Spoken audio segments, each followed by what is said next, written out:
இன்னைக்கு மக்களை காப்போம், தமிழகத்தை மீட்போம் அப்படின்னு சொல்லிட்டு இருக்காரு திரு எடப்பாடி பழனிசாமி அவர்களே. நீங்க முதல்ல அதிமுக மீட்டெடுக்கணும்ல. உங்களால அதிமுகவே பாதுகாக்க முடியல. நீங்க என்னைக்கு வந்து மக்களை பாதுகாத்து நீங்க ஆண்டு அந்த 4 வருடங்கள்ல ஜெயலலிதா அம்மா நடந்த பிறகு தமிழ்நாட்டு மக்களுடைய, தமிழ்நாட்டு மாநிலத்துடைய அனைத்து உரிமைகளையும் ஒன்றிய பாஜக அரசுக்கு அடகு வச்ச அடிமை கூட்டம் நீங்கள். அந்த அடிமை கூட்டத்துடைய தலைவர் நீங்கள். நீ சொல்றாரு கை ஆடுது யாருன்னு பாத்தீங்களா? கால நான் சொல்லட்டுமா?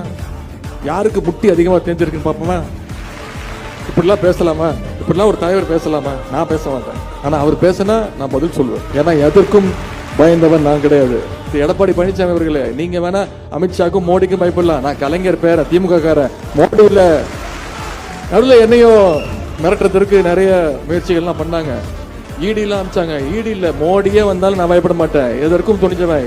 தப்பு பண்ணவன் பயப்படணும். அதற்கெல்லாம் பயந்தவன் நான் கிடையாது. ஏன்னா கலைஞருடைய வளர்ப்பு, தந்தை பெரியாருடைய சுயமரியாதை, பேரறிஞர்